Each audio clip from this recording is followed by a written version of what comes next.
Hello, everybody, and welcome back to the Retro Gamers Podcast. We got something brand new for you this time, and we're calling it Rewriting Wrestling History. And who better to rewrite wrestling history with me than the Retro Gaming Podcast original, Larry Morgan. Larry, welcome back to the show.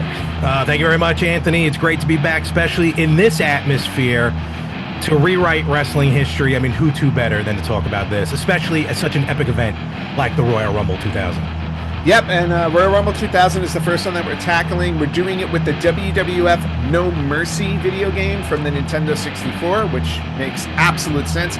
Larry's going to be calling the play-by-play for this. I will be providing the color commentary. Larry, it's just like old times. It really is. I mean, I feel like we might have done this a few times before as well. Yes, I think we have done some fantasy booking involved. But we're going to find out here. Yes, we're going to find out if No Mercy matches the actual Royal Rumble, and here we go. First match is up. And we're starting it off with at the time, the only Olympic gold medalist in World Wrestling Federation history. Oh, it's going to be so hard to say those three letters, I'm not going to lie. But we have Kurt Angle making his way down to the ring, much like he did at Royal Rumble 2000, which of course took place at the epic Madison Square Garden. Yes, it did. And, I I'm sorry that I didn't get tickets to go. That was like the one opportunity to see a Royal Rumble. And no, I tried. I got an epic story about this. Okay, so we'll definitely get to that over the course of the show. One thing I wanted to point out really quickly, obviously Tazz is making his entrance, is that at Royal Rumble 2000 originally, Kurt Angle was undefeated, and he issued an open challenge basically to anybody. So and Tazz showed up. This was his debut. Tazz basically straight out of ECW. So you got to remember, this is January of 2000, as we see right now, actually, Angle taking over on Tazz. And this match, if you're going to remember, and for those who did watch this and remember the pay-per-view back then, we're going to see, like Anthony said, how this kind of matches up with the actual show. And the way that Tazz has already taken over on Kurt Angle, busting up his knee, working on his knee, and now they're just staring at each other. But back then, and you got to remember, this was like 2000, the dawn of really the internet, and there was some scuttlebutt going on about Tazz leaving ECW for WWE, and maybe, dare I say, Tazz was the first worst kept secret as far as a surprise entrant, because we didn't know who it was going into this match. Yeah, well, I would agree with that, because if you remember, not too long before this, Chris Jericho jumped ship from WCW, and there was that whole countdown to him, and there were rumors, but it was never like confirmed it was going to be him. So Tazz was like the first worst kept secret. But what always drove me nuts about this is obviously at the moment Tazz showed up, shocked the world, and defeated Kurt Angle at this event, and it was Kurt Angle's first loss in the WWF. It was, and might I say, Tazz swiftly beat Kurt Angle, which already No Mercy is rewriting wrestling history as we see here. As the two lock up. Nice forearm shot there, straight up on Tazz. Well, the game was actually heavy clothesline. The game was actually kind to it, because Tazz got the advantage, at least to start the match. He did, yes. Yeah, and then it's like, oh, wait a minute. We're forgetting this is Kurt Angle. So. Went straight into the T-bone. He did T-bone Tazplex. He did all the greatest hits, and then hit him with the Tazz mission. And then I just remember, like, Angle, very reminiscent, actually, now that I think about it, the way Angle came out of the Tazz mission. There you go. He's got an ankle lock, a version of an ankle lock on there, on Angle right now. Using that rope break. He did. That rope break in this game was wicked. A lot of heavy clotheslines by Kurt Angle in this one. Yeah. Do you remember when Kurt Angle first debuted and everybody thought, based on the promos, that he was going to be like this super huge baby face that everybody was going to love? But if you were listening carefully, you kind of heard a hint of like, wait, this doesn't exactly seem like he's going to be like a superhero kind of guy. That almost like a Bob Backlund white meat baby face that we thought we were going to get, because he was an Olympic. He was coming from the Olympics to the WWE. And yeah, but then when he debuted, and it was Survivor Series 1999, only months prior to this, he came out cutting the promo, the 3 I's, intensity, integrity, intelligence. which he's not using right now against Tazz. He better smarten up on this one. No, he's not. This so far, this looks like it's gonna. The prediction looks like it's gonna be correct. So far, I guess I should say. Kind of to and these two are accomplished wrestlers in two different formats as well. I mean, Tazz right now showing off all of his suplexes, working the knee. So currently he's definitely trying. Oh, wait a minute. I think Tazz is getting ready. Yeah, we may be getting a Tazz mission right now. Are we going to get a Tazz mission? The Kasha Hazume? No. Oh, he stole the angle slam. He stole the angle slam. Nowhere near the ropes. Come on, No Mercy. Who's the referee on this one? Good Lord. We didn't have referees yet in video games. Do you remember Kurt Angle's first foray into professional wrestling was with ECW? That is correct. Yeah, that's kind of where he cuts teeth. This might be, and also maybe it's a way of Angle trying to get back at ECW for kind of embarrassing him with the. Oh, wait a second! Down. Who is that? What's going on? Is that Triple H? Why would Triple H come out there in this match? Holy cow! Well, clearly the future head of creative decided that he did not want the ECW guy to win the match. Maybe Triple H knew that later on, him and Tazz would go one-on-one, respectively, as the WWE champion and the ECW champion. Remember, Tazz won the ECW championship later on as a contracted WWE superstar. Oh, that's entirely possible. But Tazz is having none of it right now. Tazz is like, nope. He's like, this is my debut. Look at this. If only this happened, but Triple H was too preoccupied with his match later in the evening. Yes, and later on we'll see Triple H defend the WWF Championship, and I don't know against Cactus Jack. Look at this. Who in this game I used Mankind. So fair enough. Was Cactus Jack in this one? I don't think he was. Right? Not yet. I don't know if you were able to. I didn't make it yet. Probably my one mistake. I didn't try changing the outfits to see if he was in there. No problem. Here we go. Pile driver, which you didn't see much after 2000. And Triple H no selling it like a pro. Yeah. Well, no, you know what it was? It's the AI. They only get like a couple of minutes of time, and then they have to leave the ring no matter what. But apparently, it did its job. It did its job because Kurt Angle's taking control. No, Kurt Angle's definitely. He decided to change his mind there. Ooh, nice trip up. Kurt Angle doing a lot of showboating. But, and Angle's getting ready now. That's it. He's had enough. And then we got an Angle slam coming. He'll take the straps off. Yes. Spins him around. Definitely can't in Polygon World. No, not at all. There it is. Angle slam, Olympic slam, whatever you want to call it. 2, 3. Wow.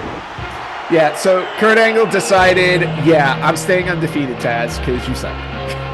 And right off the bat, we are rewriting wrestling history. Kurt Angle hitting the Angle Slam on the debuting Tazz. Yep. Not 6 minutes into this match. Look at that. Tazz had nowhere to go. Kurt Angle, absolutely your winner at Royal Rumble 2000 via No Mercy.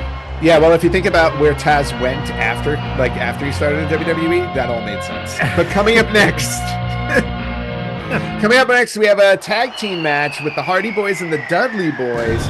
Now, full disclosure, this match at Royal Rumble 2000 was the inaugural tag team tables match. First tables match ever in WWF. Tag team tables match, I should say. Unfortunately, tables matches were not invented in the video game world yet. So I had to settle for running a street fight instead of a tables match. Which is one and the same kind of sort of. The only difference is in the tables match, you got to put your opponents through a table. Here it'll end in a pinfall or submission. Shockingly enough, I could have sworn I remember him getting confused with 2000. I would have thought they came out as a duo. I thought they came out as a duo as well, but they did not, and I was actually very surprised. And rather than spend a lot of time trying to figure out if I could do that, I just went with it. Just go with it. Here come the Hardys, first ballot Hall of Famers, the current, as of this recording, TNA World Tag Team Champions. Yeah, I know. They're still going strong. They are. Where we're at, 26? No, more than that. 30-something, right? I mean, Jeff Hardy was only 15, right, when he debuted against Razor Ramon on Raw. And very true. But I mean, as the Hardy Boys. Oh, yeah. As the Hardy Boys, I think they started in WWE around, was it 97 or 98? I mean, they won the titles, in 99? So, 98. This was after they worked the doors at King of the Ring. That is correct. I forgot about that. Yep. All right, well, let's see if this tables match, let's see if it continues to rewrite history, because in the original, the Hardy Boys did beat the Dudley Boys by putting them through the tables. They did in an epic, memorable match at MSG. They went all over the place. Remember that swanton from above the entrance? Yes. Oh my God, epic. You know, that's what was great about the Madison Square Garden pay-per-views, and I've always said this.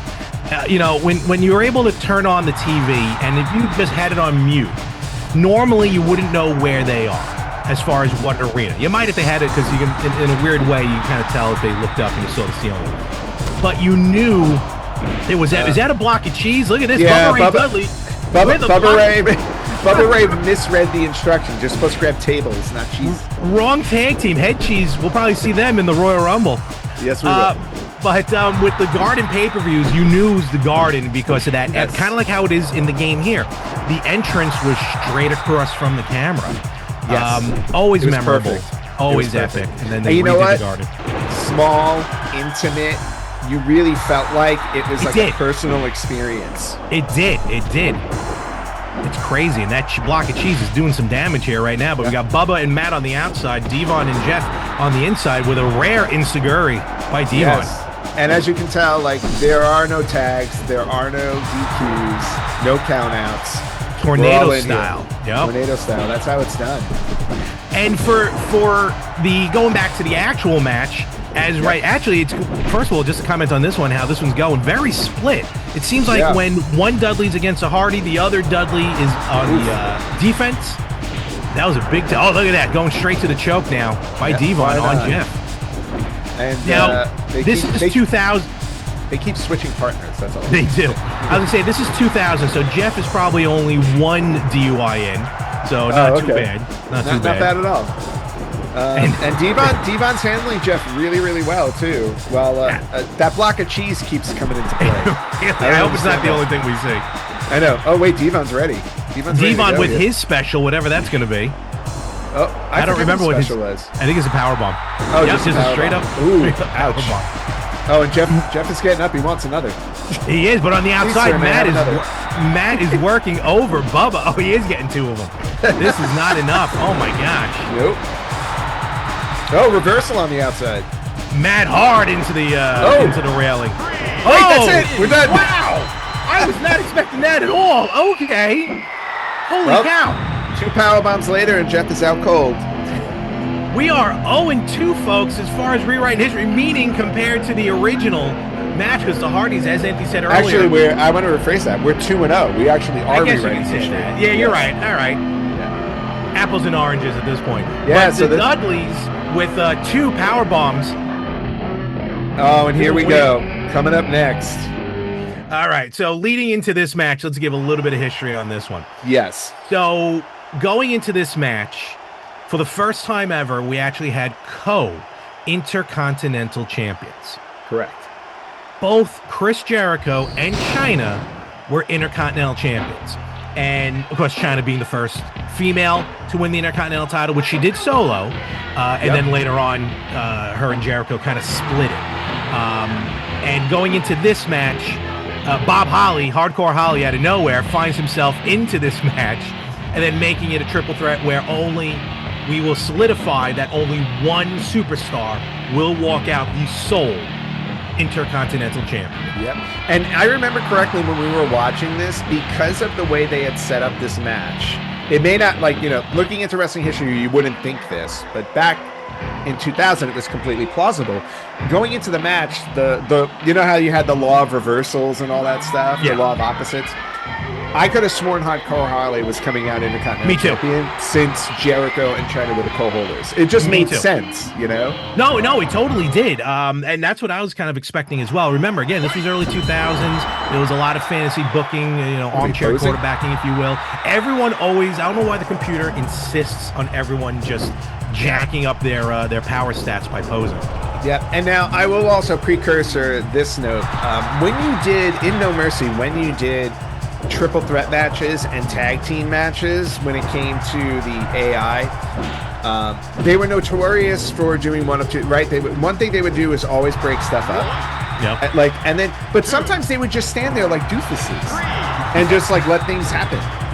though. Oh, Eddie Guerrero's Roses came out of the crowd. Oh, there we go. Mamacita. Gonna get some thorns in the back. Yep, and obviously with triple threat matches, there are no DQs. No DQs. Apparently countouts, though. Yes, countouts are yeah, because they would run them as regular matches, but they wouldn't do a disqualification because you had 3 people. You can't disqualify one person and declare the other 2 the winners. even though we have co-intercontinental champions here. This is true. So, and they did not split the belt up like they did with the women's title. I thought that would have been pretty funny. They just split it down the middle. Yes, but right now, Hardcore Holly's showing off his skills here. I didn't realize they gave Chyna Road Dogg's knee drop in this game. No offense to Chyna, I feel like she was sharing a lot of movesets. Yeah, I think they just handed her a bunch of movesets. Right now, the 2 Intercontinental champions mixing it up. Chyna reversing it. Picks up those roses. Is she going to hit? Nope. No love lost for Jericho. Nope. Yeah, Jericho took it very personally when they were co-champions. Belly to back. Nice. I'm going to say Saito-like suplex. I'm sure you remember this, but just as a reminder to people watching, do you remember who Chyna defeated to become Intercontinental Champion for the first time? Yes, that would be Double J. Well, he wasn't really Double J, but Jeff Jarrett. Jeff Jarrett in the was it or was it not the Good Housekeeping match? Good Housekeeping on Jarrett's last day with the company.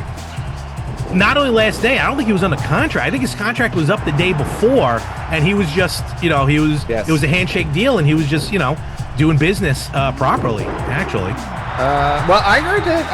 I heard a separate story. I heard a little bit of the Jarrett trying to hold the company hostage a little bit to get a little extra out of it. I honestly did not. I mean, I wouldn't be shocked. Not that it was anything. Look, Warrior was notorious about that. I was going to say Warrior, SummerSlam, and they got fired immediately. And then he got fired the day after. I think as soon as he got through the curtain, Vince was standing there. Like, here's your money, you're fired. Yep. But nevertheless, there's nobody bigger than Vince McMahon. There is none. Do you remember the match one of the matches that led into this? It was like a stipulation between Chyna and was it this match or was it after this match? It was like a stipulation. Look at the champs are kind of doing a lot of double teaming on Hardcore Holly, who I guess later on deserved it, especially what he did during Tough Enough. Yep. He beat the crap out of that one guy. Yes. Oh, and another note here is that all three of these competitors do show up in the Royal Rumble match as well. Yes, this was an era where a lot of the wrestlers who wrestled earlier in the night ended up in the Rumble, which I kind of always had mixed with. Wow, a lot of double pile drivers here going on. Well, I remember, like in the movesets in this game, you only had one double team move each. Yeah, true. So it was either the double power bomb or the double pile driver. Look at this reverse by Chyna in her WrestleMania gear for a front move. That is. Ooh, snap! Irish whip by Chyna. Oh, and that was always the other thing that would drive me nuts with the AI. Like when they would whip people into the ropes, like the other two would run at the same time and nobody hit anybody. It was the early 2000s. What do we expect? Late 99. Be happy we got this. Which is a great game. Don't get me wrong. No Mercy is arguably the best wrestling video game of all time, and we're witnessing it right now as we try and rewrite Royal Rumble 2000. Chyna now. Look at this, trying to put a sleeper hold on Jericho. Jericho breaks free, and a big boot, the notorious big boot by Hardcore Holly. I always found it funny in wrestling history that Chyna managed to become Intercontinental Champion on a couple of occasions, and then they gave her the women's title after that. Yeah. I'm like, she's already competing with the men. Why do we do that? And let's not forget the world title match she had, which was fantastic. Do you remember that? No, I don't. Why don't I remember? You don't remember her competing for the title on Raw? If I'm not mistaken, wasn't it against Triple H? It probably was. Don't get me wrong. I could have sworn it was Triple H trying for the title. To be fair, I'm going to be honest with you. As much as I love professional wrestling, there's so much. It's Kelly Bundy syndrome. I got so much new stuff coming in that all the old stuff is starting to go out. I only got so much room. But I wouldn't be surprised. I mean, this era, 99, 2000. Triple H was having epic world title matches with people you would not expect. Yeah, like that Triple H Taka Michinoku match. Remember that one? That was phenomenal. Okay, so I'm going to correct myself with the wrestling history because, again, I don't even remember it correctly. In August of 1999, Chyna pinned Triple H in a #1 contenders match to earn the right to face Stone Cold Steve Austin at SummerSlam. But then she lost that spot to Mankind, and the match became a triple threat. And that ended up being a good match. That was a fun match. But I don't remember that #1 contenders match. Yep, I remember that match because the Undertaker was involved in that match too. I would go back and watch it, but I don't know where to find all the episodes of Raw right now. No, good luck finding notes. Actually, you know what's funny? You can find it on. It looks like they have that match on YouTube. Oh, like Raw or bootleg? Looks like it might be bootleg. All right, whatever. But yeah, they're moving all the stuff. All the pay-per-views are now on Netflix, so it's good. Yep. But right now, look at this reversal into another belly to back again. Saito almost like suplex on Chyna. As you can see, Hardcore Holly and Chris Jericho, there was no chivalry back then. And quite honestly, Chyna would not have wanted it. This is what she wanted. No, this is what she always wanted. I mean, and to be honest with you, it didn't matter who she was in the ring with. She just always managed to hang in with them. Oh, totally. Totally. Boy, these, much like the block of cheese in our prior match, these roses are really holding up. Every rose I've ever bought for my girlfriends have always withered within hours. Maybe they were like lead pipes, like maybe, shaped right? as roses or something. Like they were just hidden under. I would not expect anything less. I know. We need another weapon in there. If they're gonna go weapon, let's get something. Let's get a chair or something. But that was also the other thing in this. When you went to the crowd to get a weapon, it was kind of random. You never knew what you were going to get. Yeah, or were you able to assign it to a character, like what weapon they would get? I think some characters might have, not all the time, but like the odds of them getting, like who I don't remember, who grabbed the flowers in this match? I would imagine it was probably Chyna. I think it was Chyna. Yeah. So. I wasn't paying attention that closely back then. Chyna's at the beginning of the ring right now. Nope, back in she goes. Look at that hardcore with those boots. Good lord. Yeah, and then obviously of these three, Jericho clearly had a ridiculously successful career after Royal Rumble 2000. Oh, I mean, totally forgot it. I mean, Chyna career's still going today, actually. It is, and we'll see what's going on. Ooh, nice low blow. Yes. Oh, she another one. Look at this. Chyna. Listen, Chyna. There we go. There's a nice double suplex. And the roses. Chyna, after her stint in WWE, she did one match in TNA. That's right.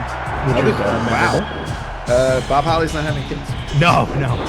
And then she went on to change career fields for a little while. And then after that, try to clean up her life. Unfortunately, things went the way they went for her. But she is in the Hall of Fame with DX, but still, that's a Hall of Fame status. Yep. Hardcore Holly, on the other hand, the following year or two, and maybe it was Royal Rumble 2002, he finally got his World Championship match, WWE title match against Brock Lesnar. Granted, that's right, killed him. So I think it was kind of like, hey, Hardcore, here we're gonna do you a favor since you broke your neck. Exactly. But Hardcore Holly, being notorious as being part of the Tough Enough series, and just beating the holy heck out of these kids. I forgot which one he really put the boots to. Drop kick to the back. And then, like you said, and right now, Chris Jericho, multi-time WWE champion, multi-time Intercontinental champion, the first ever AEW World Champion. But as of right now, I do believe his AEW contract is up, and as of this recording, we're not sure what's happening, so we'll see where he ends up. I don't know, he may or may not be heading to... He would be in the Brooklyn area for the 1-year anniversary of Raw. Oh, look at that. A little Jimmy. Entirely possible. See, again, that road dog move.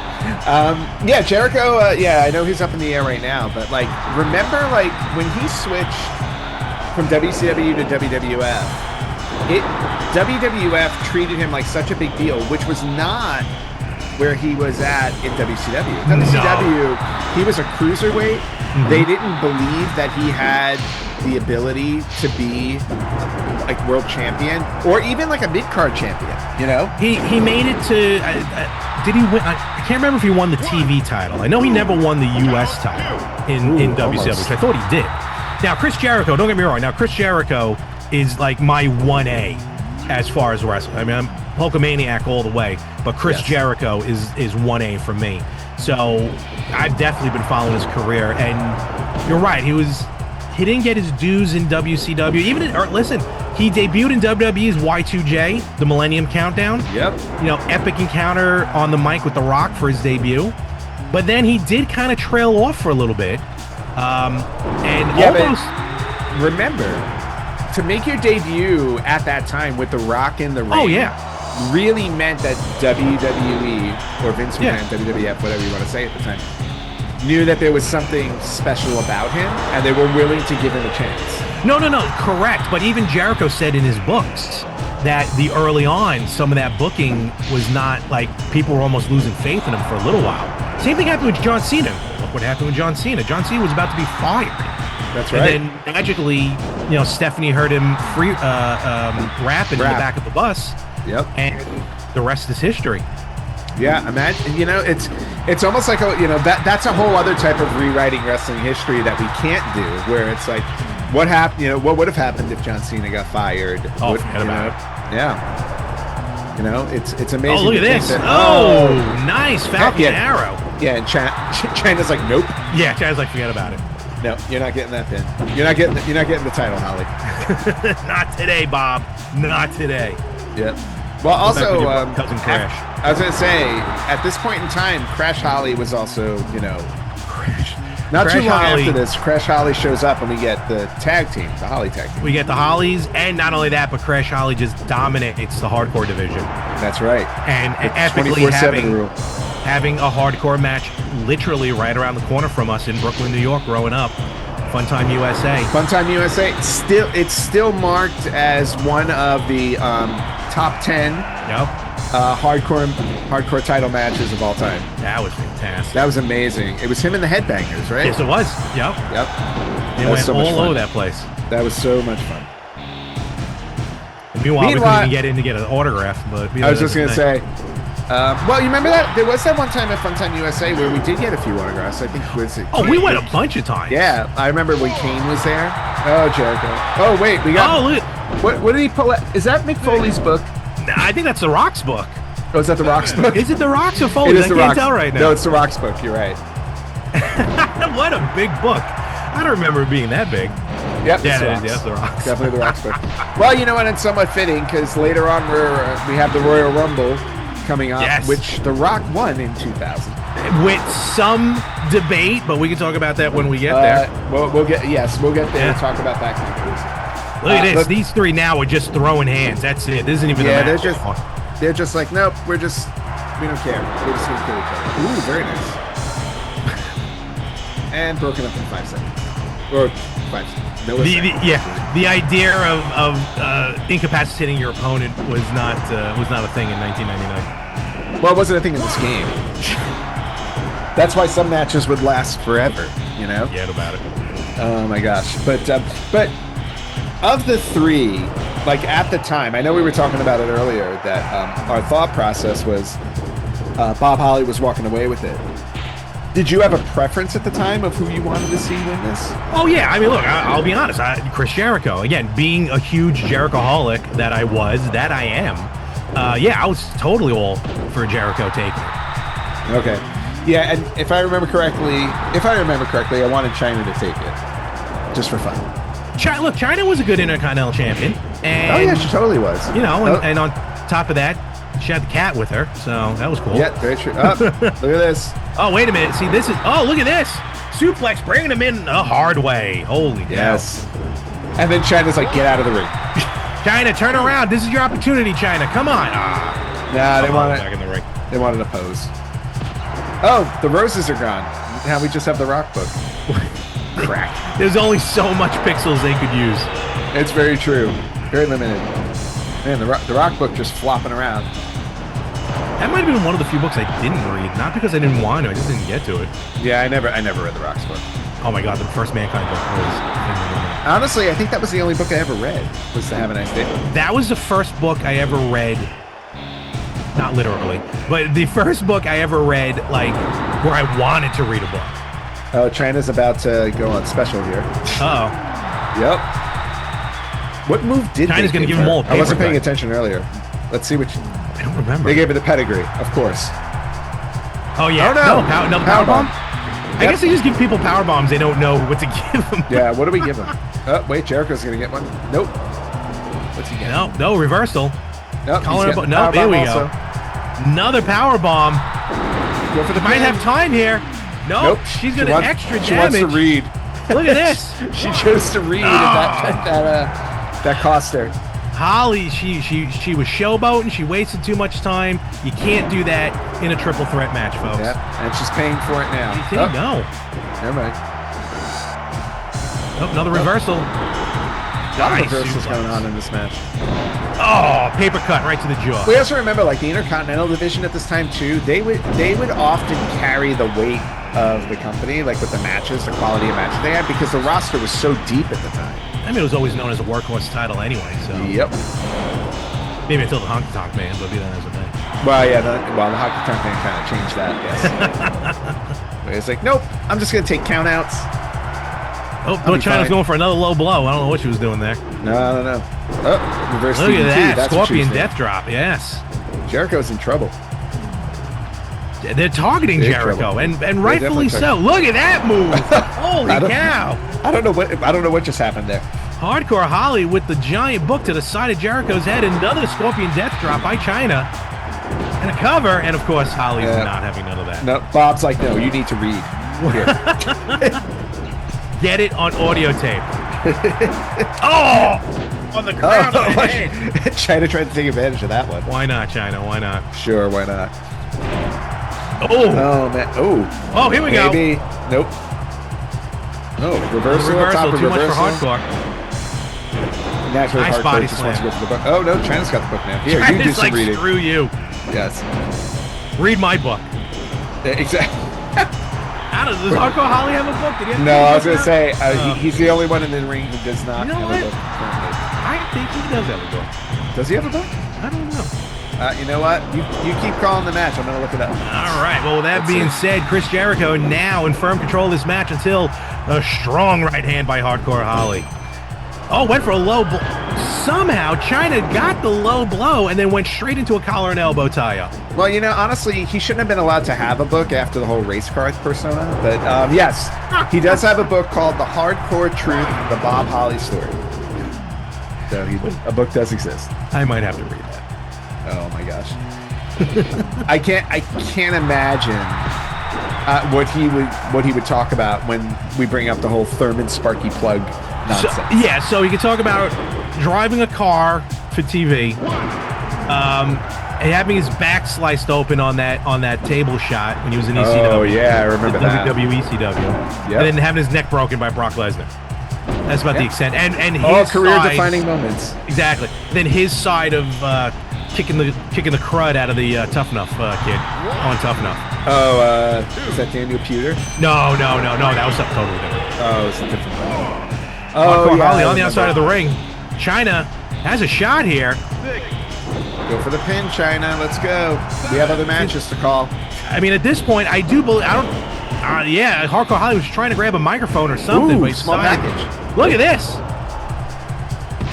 Where's the referee on it? Wow, the ref was late on that one, it felt like. Holy cow. Well, maybe if the ref was in the ring. That would be helpful. Oh, man. Only so many pixels. Only so many pixels. Exactly. Well, you were able to have 4 characters out there. You were. Yeah. They did have... Oh, look at that clothesline. Big clothesline. Chyna's dominating right now. Earl Hebner was a character in the game. He was. That's right, he was. Yep. Unfortunately, Dave was not. No, he was not. And I think there was... they had special guest referee matches. So you could be a referee. That they did. They just did not have one in the ring. Well, we're just going for low blows. Chyna's bread and butter. Yeah, I think Holly had enough of that. Look at this now. All right. Irish whip. Far side of the ring. Runs into it. Big elbow off the corner. Let's all do some posing on Jericho. Yeah. Crack. Nope. She chose reading is fundamental. Pick up the book. This 20-minute epic match is still going, folks. Because why? Quality over quantity. That's right. This match was only, I do have the stats up from the real one. This match was only 7.5 minutes. That's all it was? I swear it felt way longer. Oh! There we have the dupe. Yep. Look at that. Chyna gets the win and the Intercontinental Championship while Bob Holly got so engrossed in The Rock's book, he was not paying attention. He must have been reading the Saturday Night Live chapter, I can only imagine. It must have been, because he just stood there and let her take it. Chyna walks out as champion. But with that, we're moving on. Tag team title match. Tag team title match, New Age Outlaws against the Acolytes. Now, at the time, you know, I don't remember. You gotta refresh my memory. DX at the time was done, right? No, DX was, well, not as much. Well, Triple H was done. Gone. Triple H was gone from DX. It was more like, yeah, Triple H was pretty much out. It was weird. You know what? It was like a weird conversion time where like Triple H was kind of part of DX, but not all the time. You know, like he wasn't coming out in DX gear. Right. But I'm pretty sure every once in a while they got back together, like they needed like a triple threat. Because if you remember when later on in 2000, yep. Now I'm just trying to remember my your own history frame here.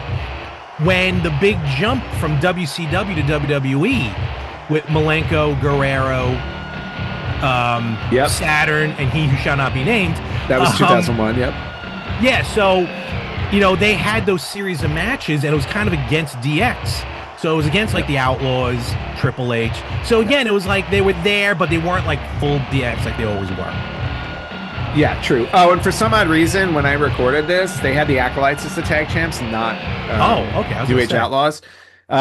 So by the way, just to recap, we have now rewritten all three matches because at Royal Rumble 2000, Chris Jericho won that match to be Intercontinental Champion. And now let's see what happens here, because the New Age Outlaws successfully defended their titles at the Royal Rumble. Now, I remember this match being short. 2 minutes and 35 seconds. Because there was something, I think, with Road Dogg. Because if you remember, like you said, later on, these guys would appear in the Royal Rumble. Yep. And Road Dogg was in the Rumble. But when you go back and watch the actual Royal Rumble, like Road Dogg just literally hung on to the bottom rope for like 3/4 of his time in the match. So, from my understanding, if I remember correctly, Road Dogg had gotten he went for like the doctor checkup or whatever they did back then to make sure they were okay, and he was actually diagnosed with high blood pressure at the time. So I would not be allowed in the ring. So and because of the high blood pressure, they had to severely limit his in-ring action. I don't even know in the tag title match, because again, I don't remember. I did not watch the actual event. I don't remember in the tag title match if he even got in the ring. I think he was also why they made it so short. Yeah, he might have been in the ring for a short period of time. Meanwhile, Farouk's on the outside getting counted out. What's up with that get in on the bottom? I don't ever remember that flash. Oh yeah, it used to remind you to get back in the ring or risk getting counted out. Wow, I don't remember that. Oh yeah. Okay. And Billy Gunn said no, don't get in the ring. This is slowly turning into another tornado match, but Road Dogg, big pile driver. On Bradshaw. Don't spoil it.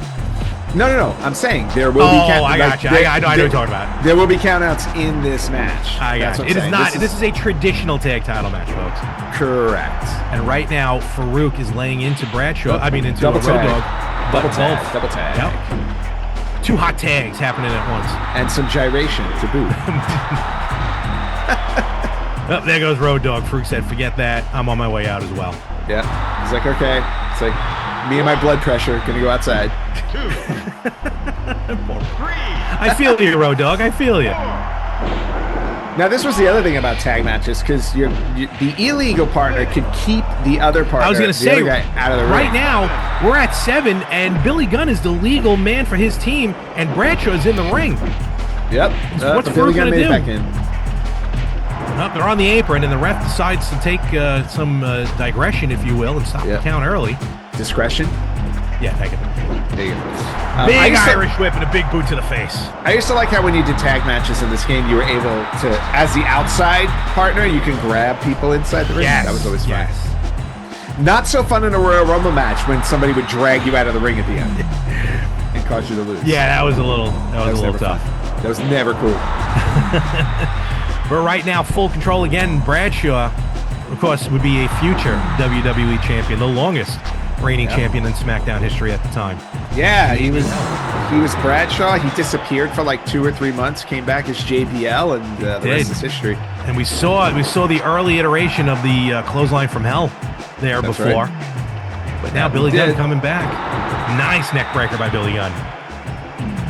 I mean, the New Age Outlaws, like at this time in the WWF, were just like they couldn't lose. They were I gotta be honest with you. New Age Outlaws, in my opinion, for me at least, like top.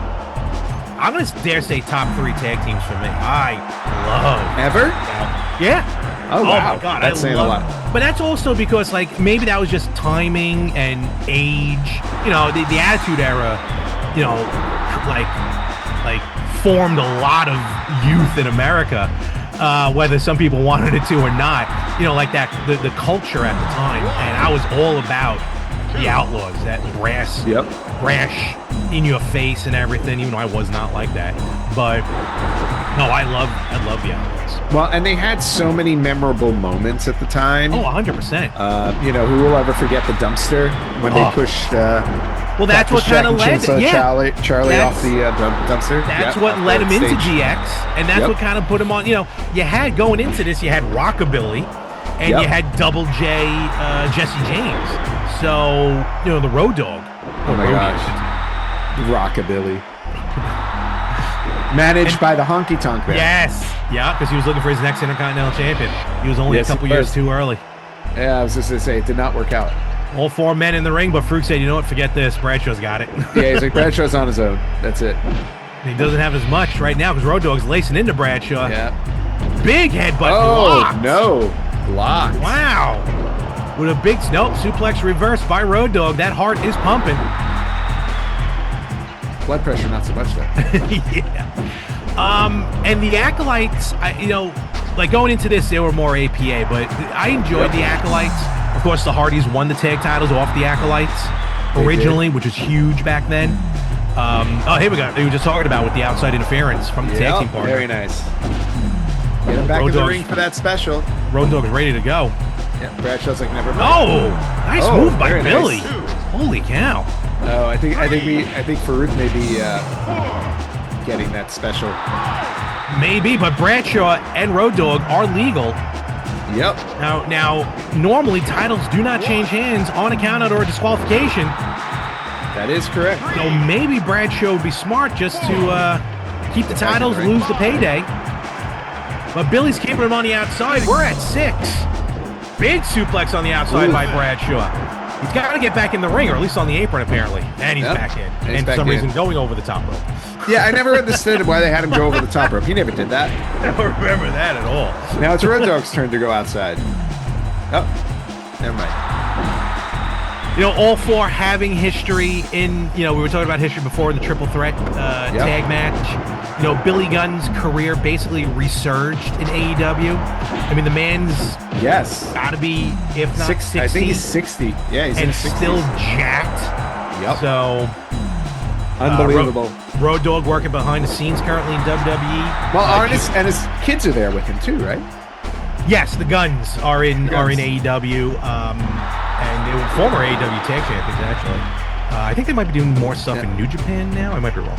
So isn't it amazing to look back on a show from 26 years ago, and we're picking out wrestlers who are still wrestling today. I mean, it's amazing. It's why, because back in the day. Oh, here we go. Oh, here we go. A little juking and jiving. Big right hand. Oh, he busted him wide open. We got blood. And the Crimson Mask is now all over Farouk. Yeah. This is going to be big trouble now for the APA. You know, it's funny because I remember watching wrestling as a kid. Like all of the wrestlers from the 80s, like by the mid 90s, most of them were gone. Like you never heard of a wrestler having like a 25 to 30-year career. No, you're right. And even if they did, like you saw them as like just old and way out of shape and everything like that. And even back in the day, like to hear like someone wrestling into their 40s was unheard of. Even though Hogan was like mid-30s when he won the title from Iron Sheik.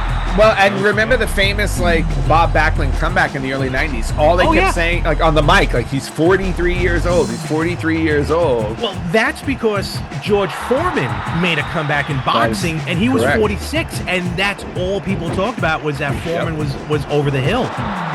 Yeah, you're right. When Backlund came in at 43, they're like, this is crazy. Yeah, and when Backlund won the title from Bret Hart, didn't they say he was the oldest WWF champion? At 44. He was 44. So now these guys are going into their 50s and some, dare I say, into their 60s. But like now we have Cena just retired, late 40s, right? 48, 49. AJ Styles, this is going to be his final year in wrestling. He's 47 maybe? 47, like 48. That. Yep. So, and thankfully nowadays, clothesline from hell. Big clothesline from hell, and Billy looked rocked. Yes. Got knocked on his ass. Was not. Yeah, no. Someone told me. Wait a minute, Billy. You can't do that. It's like Andre the Giant doing a dropkick. Yes. Big slam by Bradshaw. Andre was in this game, remember? He was a hidden character, right? Hidden character. Yep. Big bear hug. Wait a minute. We might get a submission out of Billy. No. Nope. Drops him. Nope. We're going back to Bloody Farouk. But for the most part, all three. I forgot about that. I forgot he can moon. The mooning from Mr. Ass. Holy cow. Probably one of the greatest theme songs of all time. Right? And honestly, as a singles competitor, one of the biggest failures when they gave him King of the Ring and nothing happened. Yeah, that was he took on The Rock at SummerSlam that year, so that was big for him. That was about it. And that's about as far as he went in that respect. And then later on, he gained fame for scissoring. So take that for what it is, folks. Oh, Billy and Chuck. Yes. Well, he's mooning Farouk on the outside. Why not? He's face down. You know what? Just insult to injury at this point. Farouk. Well, Farouk's in trouble because he's Farouk's on the outside. You're right. Farouk is actually the legal man for his team, and we might get. Oh, wait a minute. Oh, wait. I don't know what's going on now. Just. Oh! Wait, what? And look at that. And still, World Tag Team Champions, the APA, because of some weird ruling. Yeah. Oh, well. Well, Bradshaw knocked Road Dogg to the outside, who was the legal man, while there was a 9 count, and Farouk slid in and took the win. Slick. But now, folks, we are entering one of, in my opinion, the best matches at a Royal Rumble that's not a Royal Rumble. Yes. And yes, this is Mankind. Yes, it's Mankind, not Cactus Jack. I should have switched him to Cactus Jack because I'm pretty sure they had. I'm pretty sure at this point, I'm sure they did because they had all three. Had the Rumble here anyway. Yes. But now the lead into this match. Now this is a street fight, and again, one of the most epic battles at the Royal Rumble. One of the most epic battles for Madison Square Garden. One of the most epic battles for a world title match. And even the lead into this, if you remember the promo on SmackDown, where Mankind was basically like, "Look, I can't go up against you, Triple H. I can't do it." And then you see him morph, like literally morph from Mankind to Cactus Jack. One of the best moments I've ever seen as far as like a lead into a title match. Yeah, I remember that. That was amazing. And yes, in this game, it was Mankind, Cactus Jack, and Mick Foley as the different characters. So this was a goof on my part by using Mankind instead of Cactus Jack. To be fair, this was a card subject to change. Card subject to change, yes. By the way, at this point, every match has been rewritten. That is correct because the New Age Outlaws defeated the Acolytes Yep. at the Royal Rumble. So, granted, it was a count out that the Acolytes won by, but still. The W's a W. Yep. Now, much like the actual match, they've taken us out of the ring pretty quickly and going hard on the outside of the ring. Yep. Wicked neck breaker on the outside there. Their match was a street fight. Oh, such a good street fight. I don't think we're going to see thumbtacks in this one. That's true. Or a pallet. Do we get a wooden pallet? Oh, wooden pallets, yes. Oh, one of the most, not even say goriest, but one of the most vicious injuries, if you will. If you remember in the match later on, Triple H just gets like a quarter-size hole in his what was it? Not his thigh, but his the hell do you call that part of the leg? Oh, his calf. Yeah, his calf. Excuse me. I mean, wicked hole. I remember that. Hole. Oh man. Yeah. This was a brutal match, and this was right at the time when they did a couple of them back to back, because in February they did that Hell in a Cell match, didn't they? They did, which was Mick Foley's retirement match, which he retired for all of about 3 weeks. So yes. Then you would come back at WrestleMania. Well, was it? And then correct me if I'm wrong. It was Cactus Jack in this match, Royal Rumble. Was it Mankind in February, or was it Mick Foley? No, it was still Cactus Jack. Yeah, because it was Mick Foley at WrestleMania. It was Foley at Mania, yes. Yes, it was Foley at Mania. Now, meanwhile, look at Stephanie standing out there, all posing. Now, Stephanie was not there. She was sent back because of the violence that this match was going to bring. Triple H sent her back, and I think they were already. I believe they were married at this point on TV. Yes, I believe that happened in 99. I think with Tazz, right? The Chapel of Love. The Chapel of Love, and then of course we regurgitated the Macho Man Miss Elizabeth song for the ceremony. Yes. And they even brought the original singers for that. Yeah. Oh, classic. It was amazing. Love it. Mankind throwing Triple H back out on the outside of the ring. Let's face facts. Mankind can do much more damage to Triple H on the outside of the ring. No question. Grab those steel steps. Oh, low blow. Totally legal in this match. You were saying? But right now, Mankind lacing in. So do you remember, was there a reason why... Oh, wait a minute. I'm sorry. Hold on. What is Mankind doing on top of the table? I think we want to break some tables. He is doing nothing. All right. So we're going to get something epic. You were asking me a question. Do you remember? I was, yes. I was going to say, do you remember maybe the reason why you did not attend? Because we grew up in Brooklyn, and for the most part, we didn't go to every MSG pay-per-view, but we went to a lot of them. Yeah, no, to be honest with you, I don't remember why. And maybe it was just a situation of we couldn't get tickets. So, maybe you were... Wait, were you in on that with me then? I guess so. So I remember vividly what happened. So I decided to be like, oh, you know what? It's at the Garden. I'll get the tickets for everyone. I'll collect the money. I'll get the tickets. That sounds right. And it went for like you guys in Brooklyn, because I was already in college. I was going to college on Long Island. And, some of my friends from Long Island. So it was a healthy number of tickets.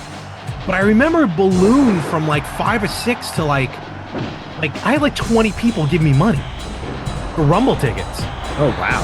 No, for real. That was probably the issue. You were trying to get too many at the same time. No. The issue was this was 2000. It was before the internet, so I had to go physically to Madison Square Garden to look at this knee that Triple H, I don't think has ever dropped from the top rope onto Mankind. And speaking of drop, a low blow followed right after.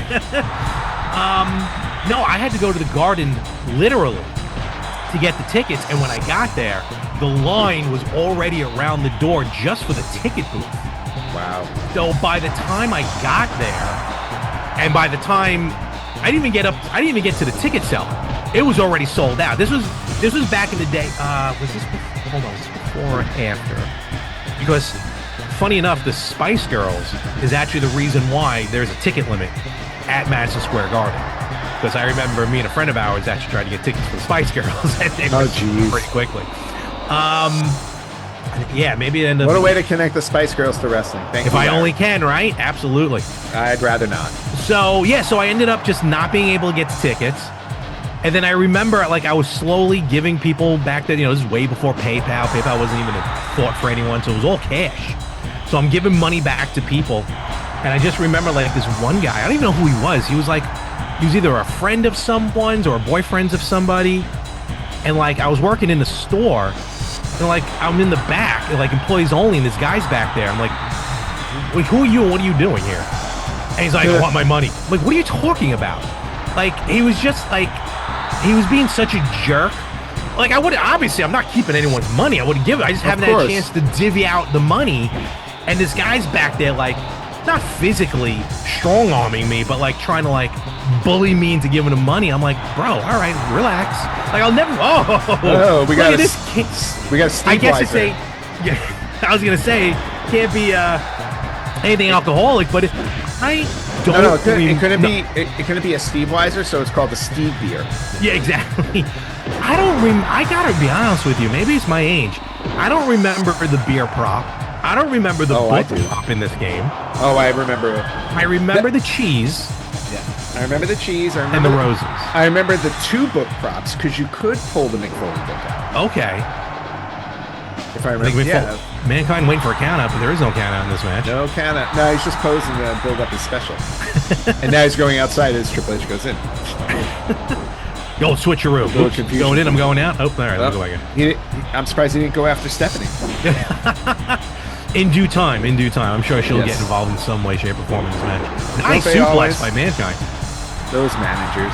But yeah, no, there's a few of these props that are again, just it's been so long.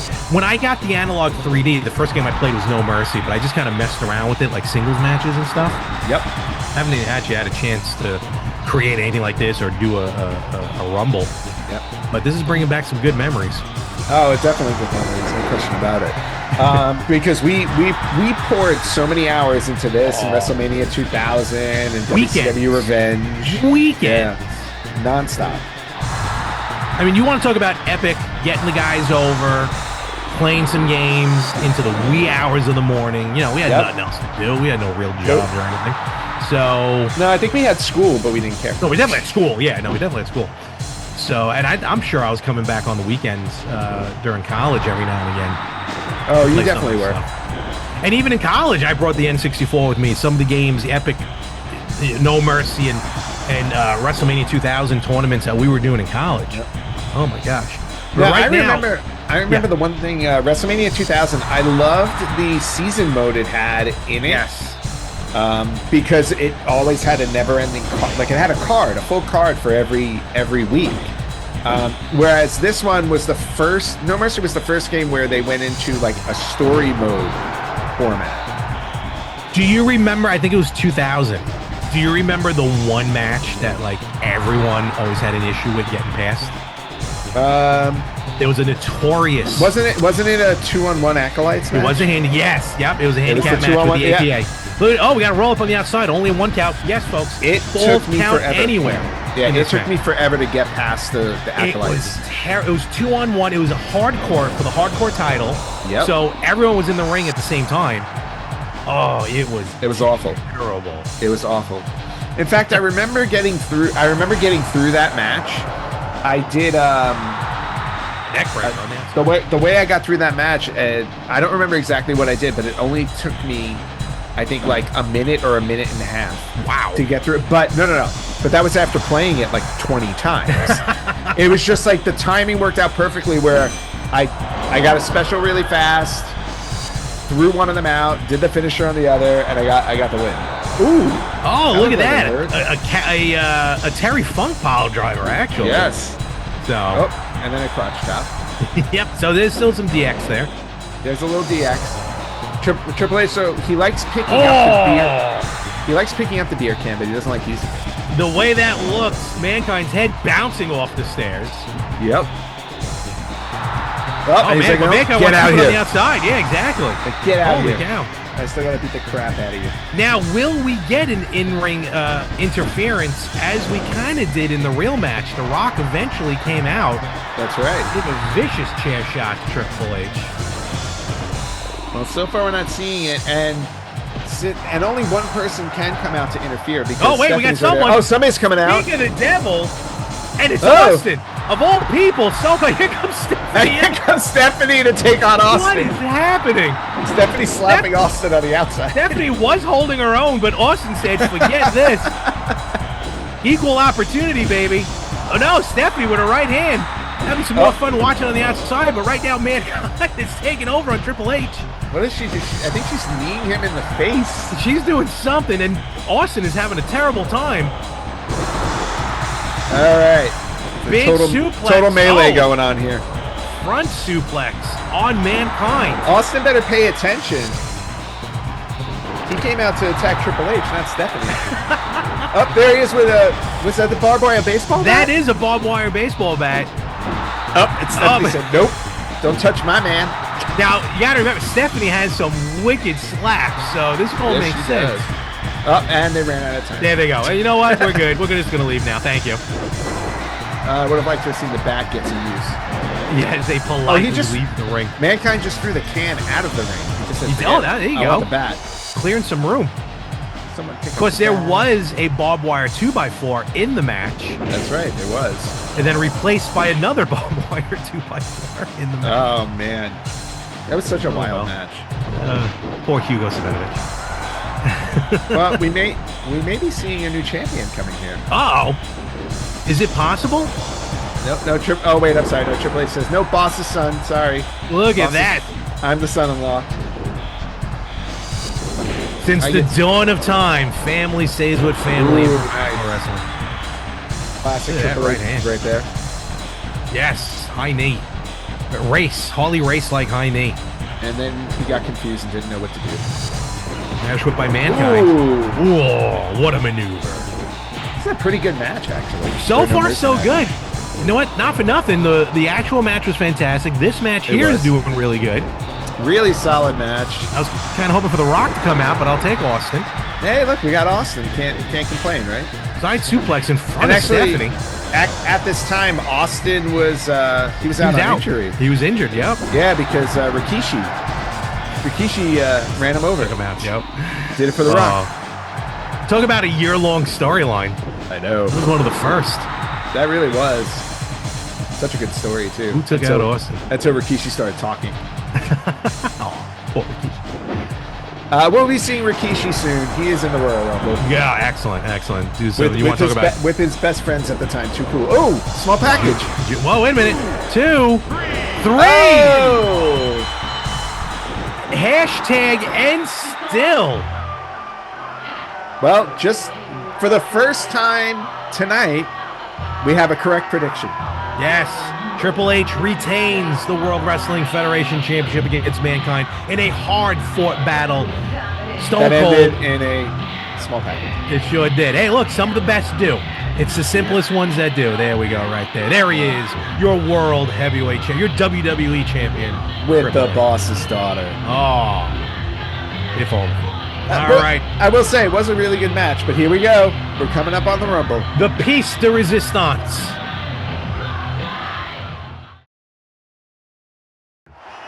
All right, so now for the Royal Rumble. If you remember, for people who have played WWF No Mercy, for some reason, you could not choose a 30-man Royal Rumble. It had to be in increments of 4. You can do a Rumble as small as 4, which I guess would be a 4-person Battle Royal. But you can do as many as 40 people in a Royal Rumble, which at the time was unheard of, right? Rumbles were 30. Yeah, we didn't get a 40-man Rumble till about 12 years later. Yeah, exactly.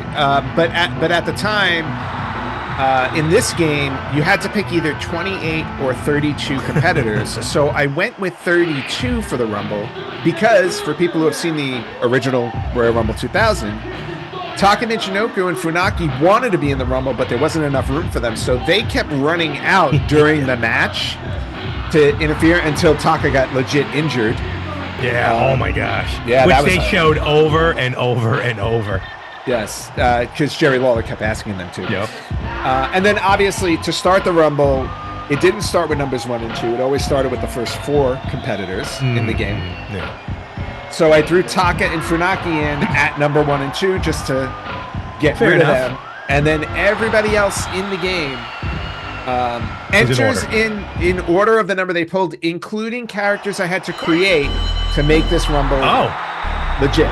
Boy, you're really putting effort into it. Okay. Yeah, there were 4 wrestlers in this Rumble that were not in No Mercy. One of whom was created for No Mercy, but they took him out of the game because he was sent down to development for further training. Forgot about that. And needless to say, he wound up being the runner-up. Yes. Oh, no, wait, no, he didn't wind up being the runner-up. I'm sorry. He did. Oh, yes, he did. He was the runner-up of... Yeah, but at the time when they were making this game, he was in development. And I'm talking about the Big Show, of course. So now, they had throughout this match, they had, like you said, Taka and Funaki kept kind of trying to run in, but they also had the Mean Street Posse run in, and the Mean Street Posse also, one of them also ran into a vicious ending for the evening. Poor Pete Gas. Yes, Holy Pete Gas. I mean, he was running into the ring, and ever since then, I always, whenever someone runs to the ring and dives underneath the ring like John Cena does. Oh, and really quickly, full disclosure. What we did for the Rumble match is that because it's AI, the match could go on forever. So how long did this match actually take? This match actually took over 2 hours to complete. So you will see the timer on the bottom. You'll see it change often because I did edit this down to where every 90 seconds we're going to lose somebody. The way we just lost Taka Michinoku. Oh, there he goes. And somewhat fitting, he's the first one out. Yes. You know? Big drop kick by D'Lo. Yes. D'Lo was originally number 1 and Grandmaster Sexay was number 2. Yes. And we are about to get number 3. He was our first creative wrestler, by the way. Oh. Mosh from the Headbangers. That's right. Yes. The Headbangers. Wait, how was he created? Were not. The Headbangers were not officially in the game, but all of their elements were created for the game. Okay, fair enough. They just including his face, like his icon. Yeah. They had Mosh and Thrasher in the game. And ironically enough, Thrasher was not in the Royal Rumble. He was injured at the time. Yeah. So. But we want to talk about now age. Now this is Royal Rumble 2000. We're 26 years later. Yep. Funaki's son has just debuted in TNA Wrestling. Oh, wow. That's awesome. I think like Joe Funaki, I think. I was going to say, does he go by Funaki? His last name, yes. SmackDown #1 announcer? Indeed. That used to be so fun. Well, let's not forget also the whole Val Venus Kyantai feud. Oh my gosh, epic! Choppy your pee-pee. Yes, epic. Oh my gosh. If it wasn't for the cold chopping block. Yes, the very cold chopping block. Poor Val. Man, they went all out, didn't they? It was the 90s, brother. Late 90s, early 2000s. Actually, it was the 2000s. Excuse me. Definitely was. No, Attitude Era, full force here. So yeah, so Mosh was the first created wrestler I had to make for the game. Okay. Big Show was the second, and then there are 2 other ones. One I won't mention until we see. Well, 2 I won't. I don't remember the 4th. I remember 3 of the 4. But yeah, I'm looking at the lineup. And how fitting. 1 and 2. All right, now we're at a traditional Royal Rumble. Now we actually have the actual Royal Rumble 2000. That completely worked out by happenstance. So Grandmaster Sexay getting double team there. What do we got? Christian number 4. Look at this. D'Lo's got a special going on. D'Lo's gonna rock someone. Yep. No, he's not, because the double team happened. A lot of double teams happened in this. It was easy to pull off double teams in this one. It really was. I do have the stats for the Rumble too, so I can run through them as we go along to see do it, yeah. If people get eliminated, like by the person who threw them out originally. Oh, I gotcha. Okay. Thank you, Wikipedia. Now, the Royal Rumble was always your favorite show by of the far year. and away. Yep, doesn't even come close. Now, how many Rumbles have you been to? I don't know. Not counting the New York City Rumble. 0. It's the one. It is the only pay-per-view I have never been to in person outside of the. And look, and I am very grateful that I went to the New York City Rumble at Madison Square Garden in 1994, a week before Royal Rumble 94, where I got to see Owen Hart win the Royal Rumble. Yep. And that Royal Rumble was never, ever, ever shown again. Which hopefully now, we're going to do a cheap plug here. WWE Vault on YouTube is phenomenal for showing vintage footage never seen before. So hopefully maybe we'll get that because we're leading up to the Rumble January 31st. But since you brought up my love for the Rumble, I'll share a Royal Rumble story with you. Okay. From when I was a kid. And D'Lo... As you see, folks, not necessarily over the top, but D'Lo has been eliminated. Yes, and he was not eliminated by the correct person. The person coming out right now eliminated D'Lo Brown, and we are talking about the one and only. I did it for The Rock, Rikishi. Yeah. But right now he was a member of Too Cool. Yes, getting back to my Royal Rumble story really quickly. When I was a kid, I used to rent all the Coliseum videos from the video store around the corner from me. And I was obsessed with the Royal Rumble. And when I say obsessed, I mean I memorized the entrance for the first, 5 or 10 Royal Rumbles. I remember everybody. I used to write down, basically where you would go to Wikipedia. I had that all written down on loose leaf paper. I've done that too. I used to just type it in. I used to write it out. Who came out when they got eliminated, all that stuff. I did the exact same thing. I went so far as to write. I wrote Coliseum Home Video. Did you really? If not Coliseum Home Video, I wrote WWF. I don't think I've ever heard of this story. I hand wrote them a letter asking them if there was any way for me to purchase a copy of Royal Rumble 1988, because at the time, Royal Rumble 88 was never recognized as an official pay-per-view, so they never released it on VHS. It was a USA Network special. It was a network special, right. So it was never on VHS. So I asked them if I could purchase a copy, and they sent me back my letter that I wrote to them with a short response on top. Never write us again. No, that said, unfortunately, Royal Rumble 88 was never recorded. Wow. They just outright lied to you as Mosh gets eliminated. Yes, Mosh gets eliminated, and yes, Coliseum Video completely lied to me. Wow. As we all know, Royal Rumble 1988 was recorded because it was released on the network years later. Yeah. Network, it was on DVD. They talked about it.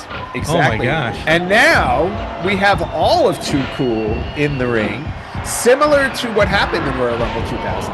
Yes, so far we got a full-on dance. We did. That was epic. I love that. That was a great moment. And here's what's great about this game as well. As you can see, Too Cool, both of them tried so far. None of them can lift Rikishi.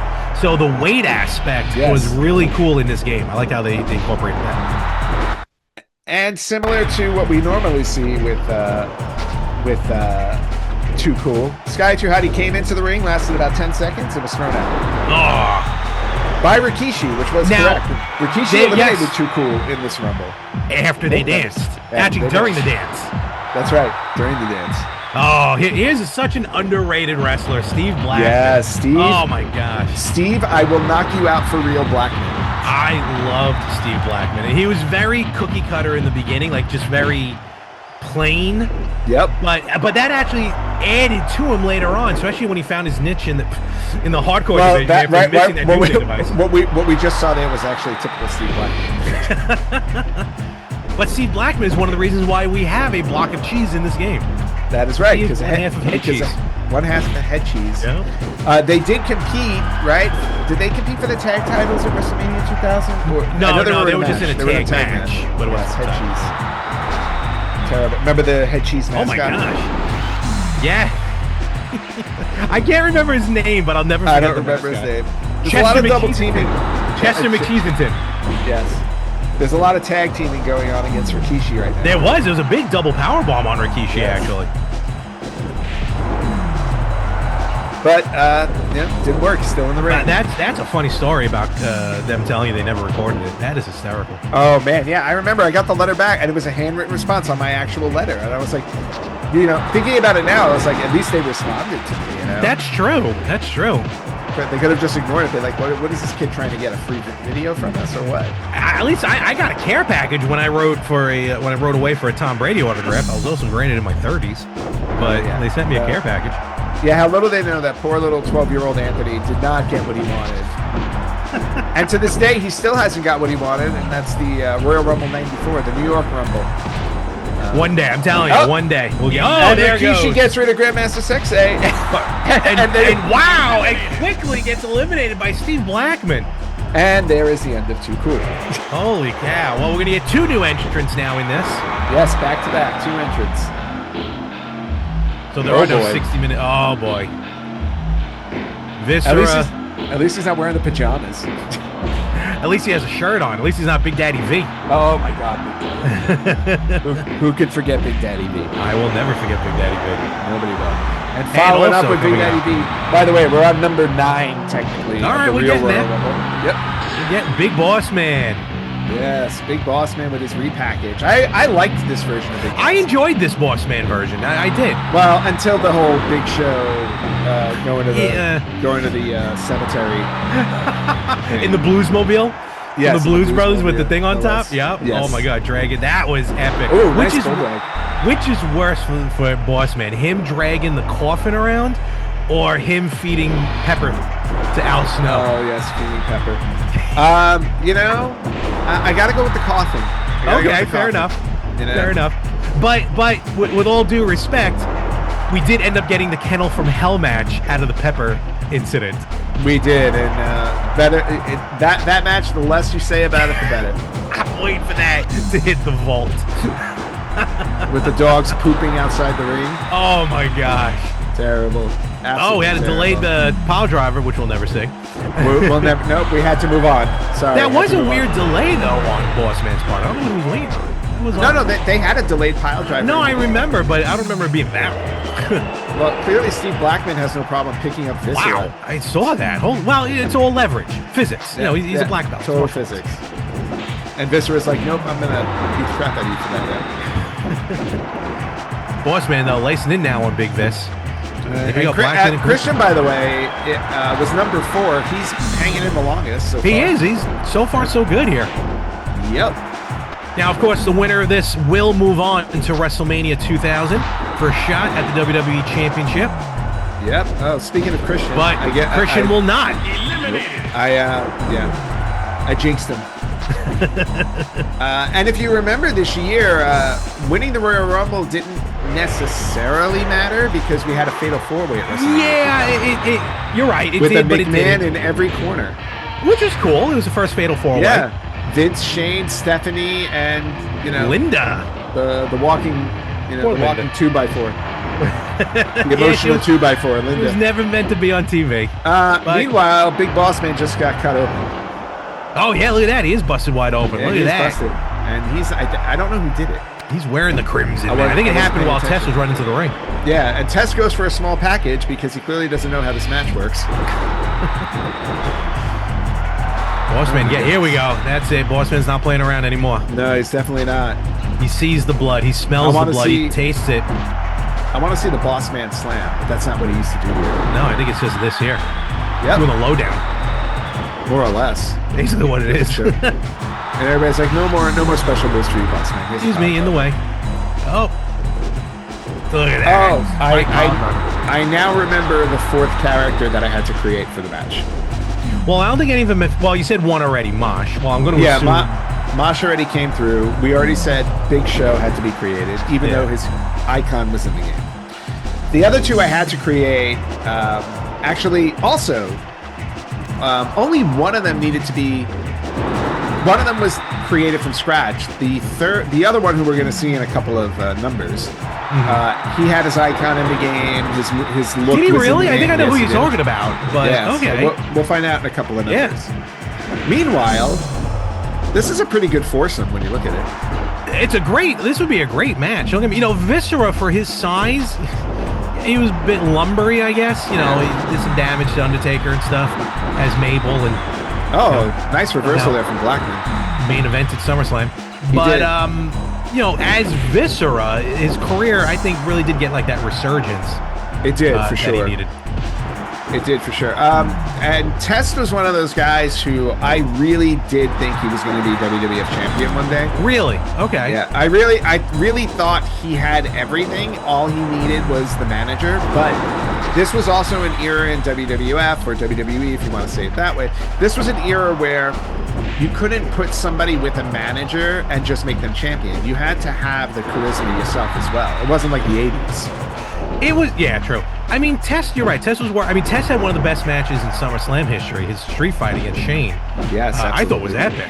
It was great. And then he had the gimmick we mentioned earlier with Stephanie. You know, they were dating, they were going to get married. And then Triple H put a kibosh to that.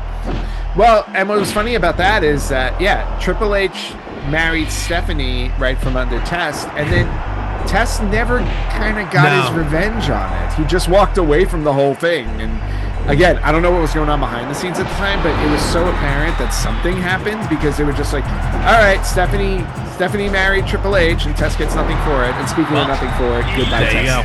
Test will not be going to WrestleMania. I mean, Test ended up in TNA, and then we got Trish Stratus, and then you look, her career, 25 years last year, so. Yeah, we got Test in the Testicles. Yes, we did. With Stacy Keibler. Yeah. And then we got that really, really evil Test who became ECW champion when they revamped. He was ECW. heading for ECW champion. He never became ECW champion. Oh, I thought he did. No. He was. I can't remember. No, well, no one. Hello, really British remembers Bulldog. WWECW. Yeah, this was a weird version of the Bulldog. Well, I feel like it was a version of the Bulldog. This was the version of the Bulldog. He came back from WCW after being injured badly with the with the trap door in the ring, and he never, honestly, just as an actual person, like his body never recovered from that injury. No. So he was severely limited at this time, and as you can see, did not last long. Quick elimination! Holy cow! I mean, the most memorable thing he did during this time was like the stuff with Mean Street Posse. Yep, we're clearing the ring here. Yep, goodbye, Steve Blackman. Okay, here comes another created wrestler for the game who was pretty much already in the game. Really? I was not thinking of him. I was thinking of somebody else who actually I think comes out in a couple numbers. Yeah, no, Gangrel was. They had everything for him in the game. They just did not, create him.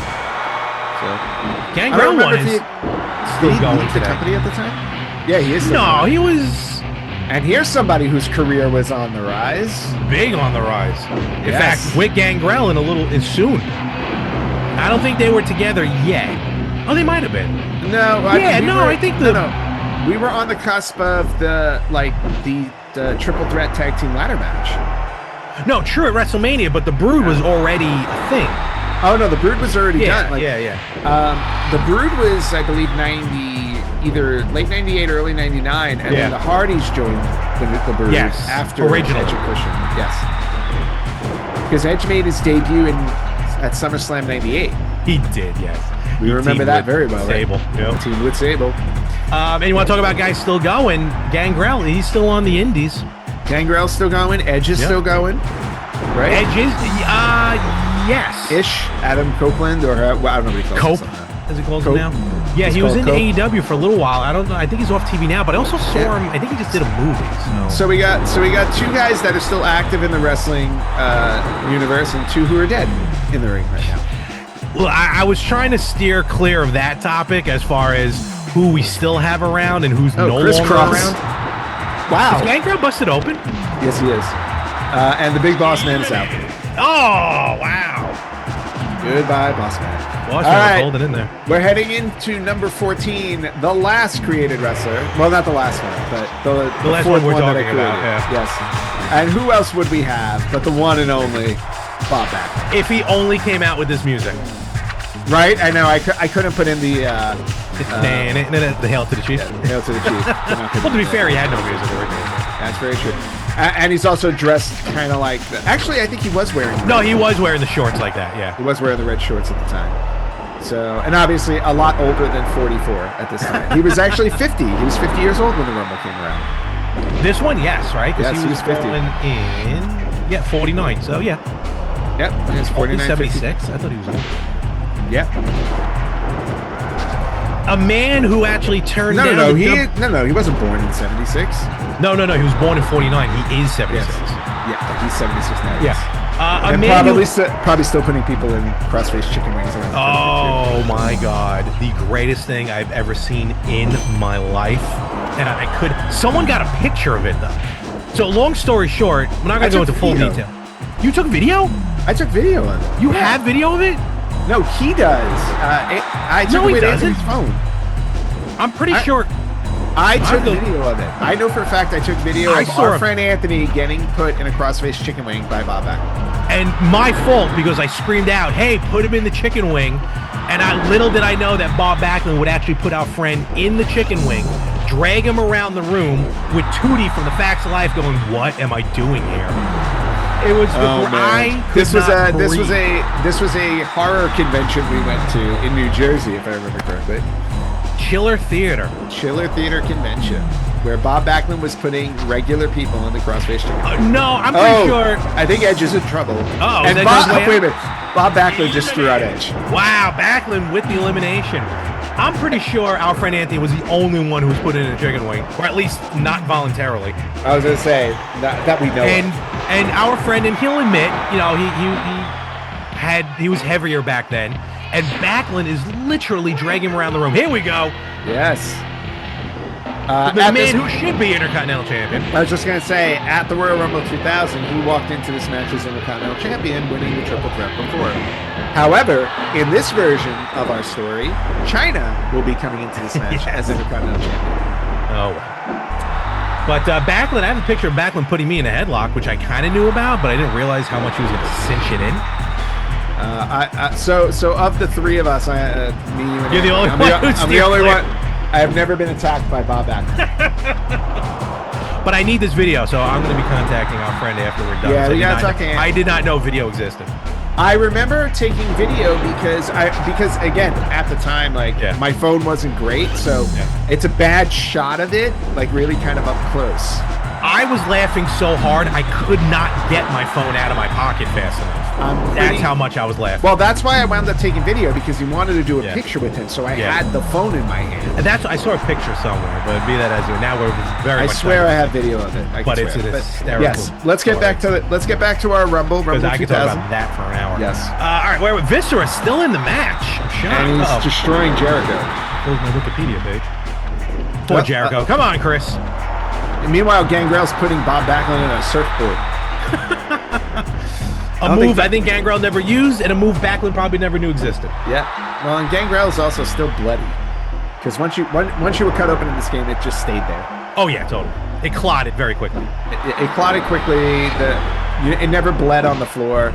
Look, every time I mention somebody, out they go, because Gangrel just got eliminated by Chris Jericho. I was gonna say Gangrel was holding his own, but there he goes.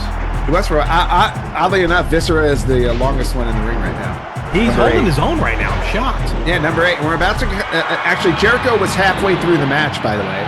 We're at number 16, and hello, Crash Holly. Oh, Crash. So do we want to mention? I mean, just as the years go on and as these rumbles get older, the number of people who we can still say, "Hey, can you sign this DVD for me?" Yes. It's getting less and less. I mean, it definitely is. Look, signs of the times, but still. I know. I don't even know what, I wonder what the earliest Rumble is where you can get all 30 people to still sign it. None of them? I don't even think. I could probably last year's you probably couldn't even get anyone. Entirely possible. A lot of double Jericho busted wide open. The blood is flowing tonight. That was a double pile driver from Viscera and Crash Holly. Unlikely duo. The Royal Rumble lends to unlikely duos. Always. And that's why it's my favorite match. So much happens in a Royal Rumble, it's just amazing. Do I dare ask which Rumble is your favorite? Which Rumble is Which Rumble match? Oh, man. I don't know. 92 is so iconic. Oh, it's hard to argue against the one where the WWF Championship was on the line. And no, I do not count Roman Reigns defending the WWF Championship. No, neither do I. WWE Championship as a championship match. But the fact that the title was vacant, yes, we were guaranteed a new World Wrestling Federation champion, it's hard to compete with that one. It really is. You're right. 92 is very much epic. I did enjoy 08. I don't know why. I think just for fun.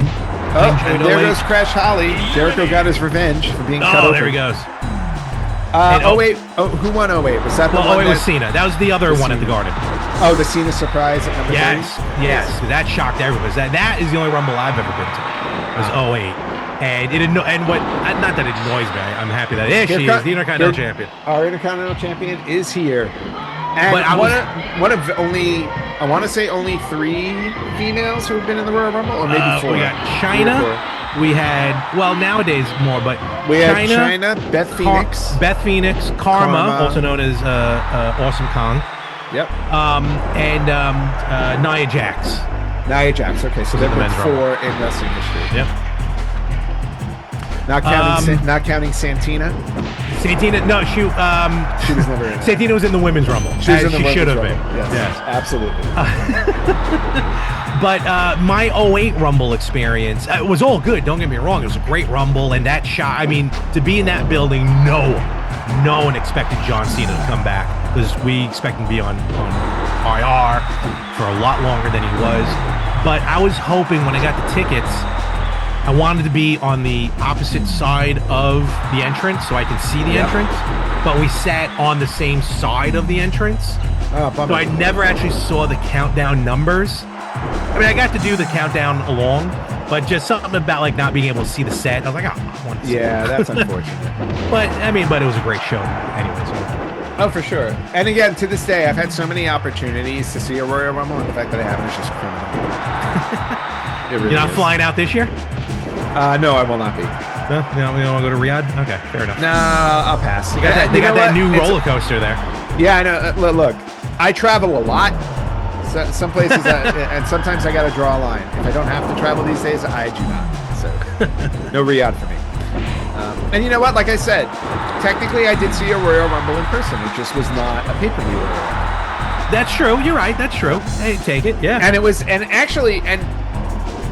you were at Madison Square Garden for Royal Rumble 94, it was essentially a dry run of what we saw on pay-per-view a week later. Was it? I wasn't there, so. Yeah.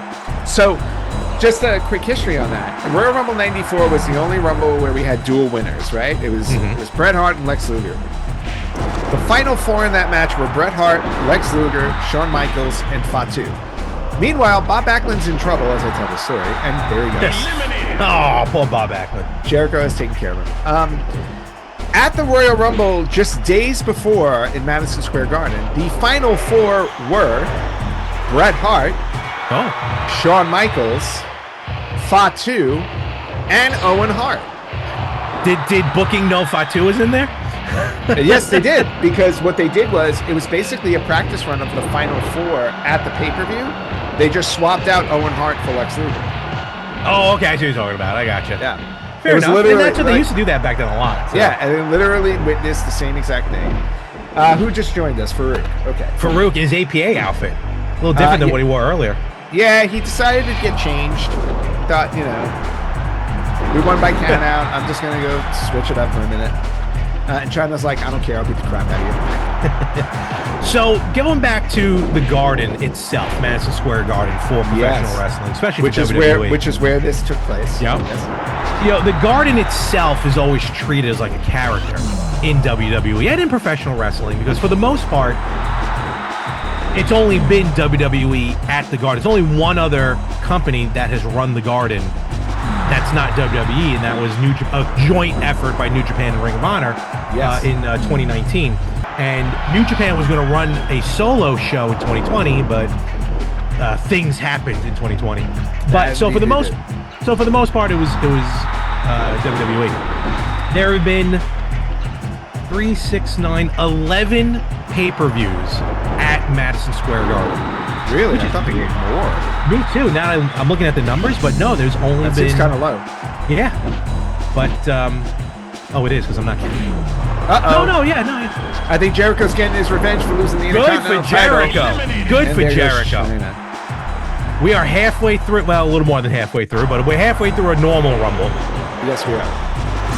So we had, just to run down real quick, pay-per-views at the Madison Square Garden.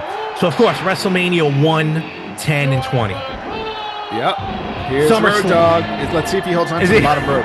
You know, shockingly enough, the Road Dogg spent a lot of time in this Rumble. He did, because for a guy, he didn't do anything. He came out at number 19, and then he hugged the rope until I think he basically hugged the bottom rope until Billy Gunn came into the ring. But I think he was in there for like 20 minutes. Yeah, because he was number 19, and Billy but I'm just Gunn saying, yeah, comes out way later. Exactly. So SummerSlams had 88, 91, and 98 at the Garden. Yep.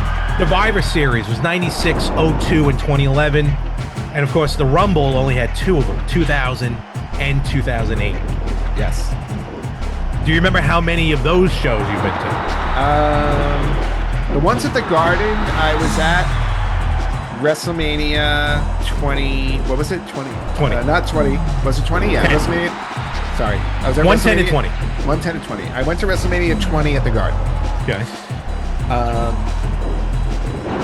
I think that might have been it. Oh, only one pay-per-view at the Garden. Well, wait a second. No, you were at Survivor Series. I was at Survivor Series. Were you at Survivor Series 96? 96. When Sin won the title? No. That was a friend of ours. No. Okay. What was the SummerSlam when SummerSlam 98. Oh, no. That was Nassau Coliseum. That was Nassau. All right. Yeah, no. I was at SummerSlam 98 because that was the SummerSlam that our friend Anthony elbowed me in the face. That was the one I was thinking. Road Dogg has definitely been more active in this actual Rumble. He just eliminated Viscera. He plans on going to WrestleMania, the Road Dogg. Clearly. Holy cow. Something else I want to point out really quickly because I didn't before. If you look at the timer on the bottom of the screen, we're at 28:38. But we've actually already gone over an hour in this Rumble recording. Because once the timer hits 60 minutes, it just goes back to 0. Oh, did it really? Yes. You know, I was wondering. I'm looking at the bottom. I'm like, did you edit 2 Rumbles together? Like, what'd you do? No, it's just when you hit 60 minutes, they did not have it. They don't go to an hour mark on it and keep counting. They go back to 0. It's like who would play for more than an hour? Yeah, it's like the millennium when we hit 2000. Everything back K-Bug. Yeah. Yes, everything back to 0, please. Meanwhile, we just got Al Snow in the match. Good old Al Snow. One half of head cheese. We've already seen the cheese at the show, and we've already seen Steve Blackman. now we have head. Right, Jericho's in trouble right now, though, because he's losing a lot of power with the blood. Although he is posing a bit, and he doesn't like Farouk very much. So far the Rumble itself that we're predicting, so far it's hard to say how close to the real Rumble we're at because again, it really only comes down to the end. Oh yeah, it's just pure chaos.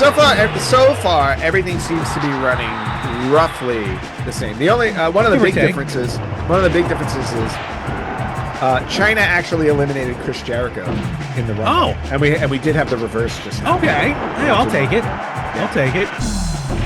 So that was a cool moment. Road Dogg looks like he wants to take care of Jericho right now, and he does. He does. Eliminated. Just like that. Road Dogg's trying to make up for what the real Road Dogg did during this match. Getting 2 eliminations right there. Oh, we didn't know he can actually move in this match. Yes, we didn't know he's about to get powerbombed. Hello, Val Venus. The pre-right to censor Val Venus. Yes. Later on, Chief Morley, actually probably not more success. He was Intercontinental Champion as Val Venus. He was Intercontinental Champion as Val Venus. Actually, we got a few champions. Val Venus, Intercontinental Champion. Farouk, former WCW World Champion. Road Dogg had a run with the Road Dogg and Al Snow, both epic and hardcore title matches. Yeah. Well, Road Dogg was also Intercontinental Champion. He was. Yep. So we got a lot of title holders in there. Val Venus, one of the few wrestlers to have a pay-per-view kind of named after him in a way. Remember In Your House Fully Loaded? I do, yes. I believe that was 1998. That probably. So he really rose to fame in '98. In many ways. Ho! Al Snow with the snowplow. Nice. Always a fan of Al Snow. Yeah, Al Snow was always fun to watch. Oh, he was the best. And if you haven't seen that wrestling documentary on Netflix yes, Wrestlers, it's called. Wrestlers. It's called Wrestlers with Al Snow's company. OVW. Really, really well done. OVW, yep. Really That's well where, actually, I met at the last convention I went to in November. I met from wrestlers, Hollywood, Haley J. Oh, yes, I saw you from post that. It doesn't look like Val Venus is going to last long here. Val Venus Goodbye, Val. Gone. I love how Al Snow's kind of kicking butt. I love how they could have easily fit Al Snow's full name. Yeah, we just get Al. And we just get Al. One of the programmers probably thought it was funnier to just put Al. They should have just put Head. That would have been fun. Speaking of Head, Albert. Here comes a big head. The current man in charge of the Performance Center training. Prince Albert. Albert, at this point, TNA Albert. Yes, not Lord Tensai. No, poor Lord Tensai. I don't know how they were going to try and get Lord Tensai out on TV and not have anyone realize he was Albert. Yeah, no, I think they kind of just went with it, didn't they? They sure did. Then he became Sweet Tea. Oh, I forgot. When he teamed with Brodus Clay. I completely forgot about that one. Oh my gosh. Brodus Clay is also one I'm happy to forget about. The Funkadactyls. That one, he owned it though, and he did turn that around. He did. He did his best with that. He really did. Hey, and without the Funkadactyls, we would not have Naomi. That is true. That is true. Yeah. Thankfully, Cameron is nowhere to be found, but Naomi. No. They don't even. Has Cameron ever come back for a Rumble even? Ooh, did she? That's a good question. I think feel like she might have. She might have once. I mean, they needed the numbers, so. But now they got NXT, so they're good. And AAA and TNA. So many other things. Actually, this year's Rumble should be interesting with the amount of different companies. The AAA and TNA are the ones they work with. This should be an interesting one. But it will also fly out, so. Yeah, I'll pass. But hey, look. I'm enjoying our Rumble right here. No, this Rumble's great. Road Dogg eliminates his third person. Road Dogg is on his way to winning this, I think. Yeah, Road Dogg just tossed out Farouk. A little revenge from their tag title match earlier this That is true. There is a lot of revenge in the Rumble from early matches. You see that a lot. That does happen a lot. And speaking of which, here comes Hardcore Holly, but Jericho and Chyna are gone, so he won't be getting any revenge on them. Oh, he's getting revenge. No, there's an eliminated. I thought so too. Yeah, but Albert got in the way. Al and Albert mixing it up. Yeah, Al and Albert taking each other on. Al Snow ready for another special here. Al Snow's ready to go. And actually, I think this might have been. I don't know how many Rumbles Al Snow was in, but the hell was that? In 2000, I think this was his best performance in the Rumble. I'll say that. Yeah. Yeah, he did really well in this Rumble. He lasted a while. Meanwhile, Road Dogg wants to shuck and jive a little bit. Look at this triple team on Albert. Yeah, by the way, Hardcore Holly was number 23. All right, we're getting there. So we are getting there. Yes. We have the possibility of having up to 11 people in this ring at once if no one else gets eliminated. Unfortunately, No Mercy can only hold 4.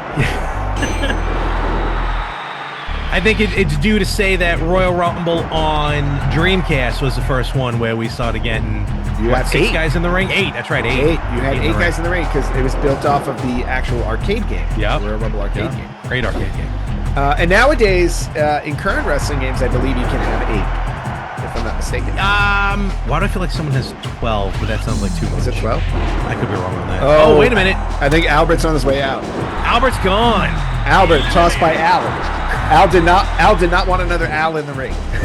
So, Al's like dragging hardcore over. It's like Highlander. There can only be one. There can only be one. There can only be one Al. And here comes number 24, the one, the only, the winner of Royal Rumble 2000, The Rock. We saw his book earlier. Yes, we did. It's him signing autographs all night. Yes. And here he is. Doing absolutely nothing right now. Yes. Can he repeat? I think Royal so. Rumble 2000's finish. I mean, look who he's in the ring with. I think he can. This is a group he can take. Al Snow barely missing getting eliminated. That was close. The Rock should definitely be able to take out everybody in this ring. No questions asked. I don't like how you're talking right now. So we're gonna see how this goes. What do you mean? He's groggy right now. Oh, wait a minute. What is this? The Rock. Folks, history has been made at the virtual Madison Square Garden. somehow Road Dogg has eliminated the final boss, The Rock. Okay, so full disclosure, I was saving this for this moment. Here comes Billy Gunn.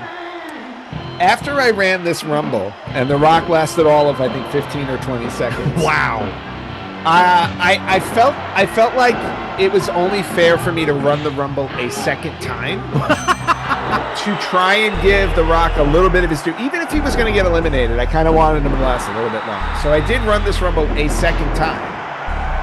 Needless to say, The Rock did get eliminated from that second run, but I did get the same winner in both Royal Rumbles. Oh, really? I did. Okay, interesting. I did go with the first Rumble, though, that I recorded. Were both Rumbles over 2 hours? No, the second one I did was only an hour and a half. Oh, okay. But I chose to go with this one because this was the first one I ran. And since they both had the same ending, I was like, let me just run with this. Didn't even notice this. Both Outlaws, actually. There are no friends in the Royal Rumble, only enemies. There are no friends in the Royal Rumble. And in the original Royal Rumble 2000, the real Royal Rumble 2000, Billy Gunn does eliminate the Road Dogg. Makes sense. He wanted that glory. Yeah, well, tag team partners tend to do that in Rumbles, and I never understood why, because obviously, why not wait until it's down to the two of you? Sometimes you have no choice. If you remember the luck of the draw, remember the luck of the draw at Royal Rumble 89. Yes. Axe and Smash. Axe and Smash, numbers 1 and 2.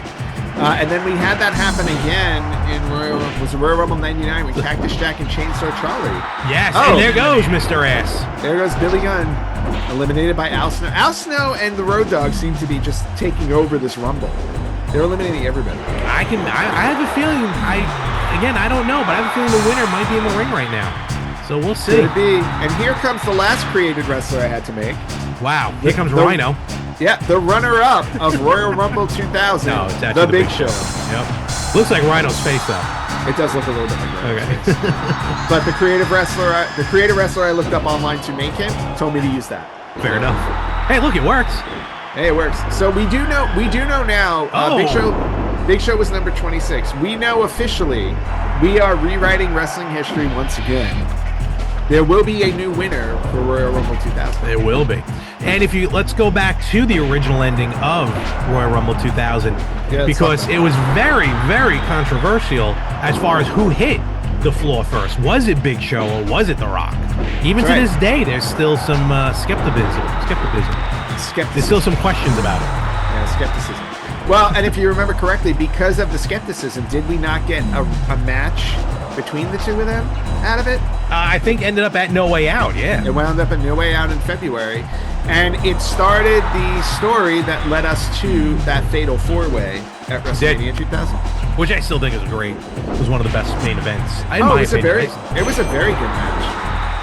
I didn't necessarily agree with the ending, but it was a good match. You know what? That ending, it wasn't bad. We can talk about it if we get to it, but I thought the ending was pretty like its point. No, I'm not saying it was a bad ending. I know. I did not agree with the ending. Wow, it didn't take long at all. Big Show got the juice flowing, yeah. Yep. He's got color. Hardcore Holly's still in this match. When did Hardcore come in? Hardcore Holly came in not too long ago. He was number 23. Oh, okay. I thought he was more. And as you mentioned him... Oh, we got to stop talking about these people. I was just going to say, Road Dogg's using the high blood pressure to his advantage. I'm surprised Road Dogg isn't busted open. I believe he has now eliminated 5 or 6 people, including the original winner of this match. He's getting up there in Kane numbers. He definitely is. And here comes Bradshaw. Let's see if Road Dogg takes care of him for out of revenge for that match swiftly back earlier this week, right? Bradshaw, before he was JBL, I always felt like he got eliminated quickly from things, and I never understood why. And, oh my God! Much like wow, I think it was written in the code. It was written in the code that Bradshaw cannot last more than 10 seconds in a Royal Rumble. His music didn't even stop. That's always the best. Music's still playing. Out he goes. Here comes number 28, the Big Red Machine. Yes, who I do believe still holds the record for most eliminations, cumulative eliminations. Yes, he does.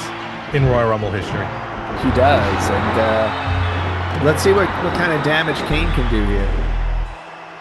Well, Kane and Big Show against Al Snow and Road Dogg. You would think on paper this is very lopsided.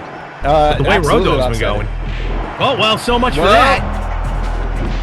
Man. Al Snow is gone. That is number 7 or 8 for Road Dogg. This is unbelievable. And we're getting number 29 is coming. The rare backdrop on the Big Show. Yes. If I was Road Dogg, I'd just sit back and let these two behemoths go at it. Here we go. The Godfather, yes. What a force. Oh, you know, the number on top was confusing me. The number on top includes also those in the ring. Okay. Yes. I got confused right there. There's only number 30 left. Also, funny enough, when it was still double digits, there were only 2 digits up there. When it went down to single digits, it went to 3. Yes. That was weird. It was weird. Oh well. But anyway, the Godfather, former Intercontinental champion. And if you look at the timer on the bottom, we're about to cross that 2-hour mark from my original recording. It's like daylight savings time. When we hit 2 o'clock, we get to watch the clocks change. It really is. And actually, with the exception of The Rock, we're not that far off from the final combatants in the Royal Rumble, because if I remember correctly, the final 4. Here's the clock. Oh, and we're back at the beginning. The final 4 at Royal Rumble 2000, I believe, were The Rock, Kane, Big Show, and number 30. Okay, that makes sense. I believe they were the final 4. I think that makes sense, yeah. Yes. So, and we'll find out who number 30 is. If you do not know, we'll find out shortly. Yeah. Yes, we will find out shortly. Because one of these guys needs to get out of the ring so we can get the last one in. Who's it going to be, though? We're narrowing it down, folks. Remember, the winner will move on to WrestleMania. That's right. Virtually. To face Triple H, who retained the title earlier, or whomever, right? Or whomever wins the virtual No Way Out 2000 between the same 2 competitors. Yes, basically. A lot of green in the ring between the Road Dogg and Godfather. A little bit. Yeah, you would think Godfather. What's Kane doing? Kane has been. Oh, Kane just decided to. Oh no! Oh, Road Dogg. Oh, finally. Gosh. Folks, that is still a win for the Road Dogg. That is a wild, wild run. He took out way too many people. And here we go with number 30. So 3 out of the 4, 3 out of the actual final 4 are in the ring. Now that X-Pac is coming out at number 30. X-Pac, DX still represented in this match, and now everyone's teaming up on Kane. Yeah, well, remember X-Pac and Kane were tag team for a while too. Yeah. So. And then turned on him. And then they turned on him. Well, X-Pac turned on him, yeah. Well, one of these 4 will be our rewritten Royal Rumble 2000 winner. Boy, so how many matches do we have tonight? 5, including the Rumble? I believe this is number 6, yes. And only 1 so far. Only 1 for 6, or 1 for 5 right now. Yeah, conveniently, Triple H was the one who was the correct prediction. Yeah. So, of these 4, the power of the Godfather. Good Lord. Of these 4, Larry, who's your pick to win the Rumble? At this point, I mean, you would think just based on size and strength, I would have to go Kane. Because Big Show's already beat up. He's busted open. He's been in there longer than Kane. True. As much as X-Pac just got in there at number 30, I don't know. Yeah. But I'm going Kane right now. He's my pick. All right. You go with Kane. I will not make a pick since I know what happens. But I'm just happy to say that I enjoyed the fact that somebody different won this Rumble and not The Rock. Not that I'm not a fan of The Rock. If we're rewriting history, I want to rewrite history. Might as well, right? And Triple H ruined that for me. Yeah, we were going. That was crazy. We almost rewrote all of it. Shoulder breaker by the Godfather on Kane. That was his finisher in this game. It was, yeah. I don't think my prediction's going to pan out too well, especially because the Godfather's got a special going. This is his 3rd of the match, 2nd consecutive. Wow. Shoulder breaker on Kane. X-Pac's trying to pick up Big Show. And he does. Wow. Well, that's only took a lot out of him. Yeah, I was going to say, Big Show's a creative wrestler. I like when the guy falls over after about his Yes. Yeah, they did a good job with that. I like the fact that they did that. Wait a minute. Kane's in trouble. No. Larry jinxing Kane. And now we're down to 3. We're down to 3. Big Show's in trouble because X-Pac and Godfather. Well, Godfather, now they both got their specials. Here we go. And also remember, they stayed, yes. They stayed and could pull you out. Kane, that's right. Like that. Kane knocking X-Pac over. Kane tripped X-Pac. Yeah, if you were not careful, you would get dragged out of the ring and lose the match. But Big Show right now is in a whole heap of trouble. Wow, another shoulder breaker. I can't believe it. What does that say? Pimp door? Is that something? No. That his finisher was the pimp drop. That's right. Yes. Remember, he used to. No, I just couldn't read it as drop. Yeah. He used to use John Cena's old. He did. The Death Valley Driver. Oh man. How about X-Pac going to WrestleMania? Maybe, but Big Godfather up on the top rope. Haven't seen much people jump off the top rope. No, they basically climb it and change their mind. Wait a minute. Big Show's in oh, no. Are we going to get... Oh, no, I thought maybe... Oh, wow, look at this. Wow. Double team. We are down to 2. Big Show and Godfather. One of these men is going to go to fake WrestleMania to take on the WWF champion. Nice back kick by the Godfather, who's now in full control of the Big Show. Big Show's got to be wary. His stamina's got to be low. Godfather about to kick it up a notch. Yep. I mean, I think he's already hit Big Show with 2, maybe 3 pimp drops already. Yep, and Godfather is the fresher of the 2. Meanwhile, on the outside of the ring, former tag team champions Kane and Vader bomb to the middle of the ring. Wow. I was going to say Kane and X-Pac mixing it up on the outside. Big Show's not going to give this up easy, though. No, he shouldn't. But then again, as we know, pimping ain't easy. Look, the only thing Big Show can hope for is the Yeti. Big Show's hurting. I don't ever remember that move being able to be done with the top rope. That's cool. But when Big Show's bar says danger, we know there's trouble. Big power slam by the Godfather. Holy cow. One of those weird power slams, too, where you let it go. Yeah, right. On the way around. I think Godfather's ready to put this one to bed. Oh. Body slam. Powers him up, but that took a lot out of the Godfather. Oh, here we go. He's gearing up. He's getting that train going. Are we going to get a hoe train? Another one? We're going to get another. Look at this. This has got to be his 3rd, maybe 4th on the Big Show. How much more can the Big Show take at this point? Well, he's going to take one more. He's going to take one more shoulder breaker. Well, at this point, Big Show shouldn't even get up. I know. I mean, can you imagine Godfather as one of the final 2? I don't know. Knowing how good he's friends with Undertaker? Oh, actually, yeah. No, actually, now that you mention that, surprised he didn't do better in WWF. And we got a ruckus on the outside of the ring between Kane and X-Pac. Oh, wait, hold on. We got something going here. Shoulder block into the ropes, but did not get the Big Show out of the ring. Remember, folks, this is not necessarily over the top. Just get him through the ropes. Just got to get him through the ropes. Oh, X-Pac is beating the crap out of Kane on the outside. I guess in the secondary rumble on the outside. Yep, we got 2 rumbles. Irish Whip. Big Show trying to shoulder block him out of the ring, but Godfather with a boot. Big Show on the outside. Big boot, and that is it, folks. Holy cow. Who would have saw this one happening? The winner of the 2000 Royal Rumble, none other than the Godfather. The Godfather. You want to talk about rewriting history? We went from The Rock to the Godfather. And there he is celebrating with his hoe. With hoe. Unbelievable, folks. What a rumble, though. What a rumble. What a night. What a rewriting of history. Yes, Larry, I cannot thank you enough for joining me to do this. I couldn't think of anybody else to do it with. This was very fun. And I hope you'll come back and do this again as we rewrite wrestling history. Take care, everybody.